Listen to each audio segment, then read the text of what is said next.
சைரஸ் இவருக்கு வந்து பேயை பிடிக்கிறதா அவரோட ஹேபிட்டு. ஸோ அவர் 13 பேயை பிடிக்கிறாரு. ஸோ அவருக்கு ஹெல்ப் பண்ணுறது டெனிஸ். ஸோ இவருக்கு பேய்கள் எங்கே இருக்குன்னு கண்டுபிடிக்கிற ஒரு சக்தி இருக்குது. ஸோ இவருக்கு ஹெல்ப் பண்ணுறாரு, ஏன்னா பணம் தரேன்னு சொல்லிட்டு. இப்படி இருக்கிற இடத்துல சைரஸ் இறந்துறாரு ஒரு ஆக்சிடெண்ட்டில். அவர் இறந்தோன்னா அவரோட சொத்தை வந்து அவர் குடும்பத்தால் ஒரு ஆளுக்கு போகுது. ஸோ அவங்க ரொம்ப ரொம்ப கஷ்டத்தில் வாழ்றாங்க. ஸோ இவர் உங்களுக்காக ஒன்று எழுதி வச்சிருக்காரு பத்திரத்தில், ஏன்னா அவர் வீட்டில் நீங்கள் வாழலான்னு சொல்லிட்டு.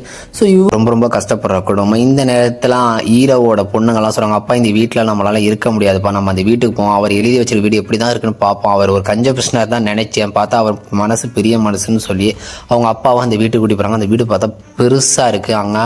ஆனால் அங்கே தான் ஒரு பிரச்சனை இருக்குது. என்னென்னா அந்த வீட்டில் தான் பேய்கள் இருக்குது, எல்லாமே கீழே அண்டர் கிரவுண்டில் இருக்குது.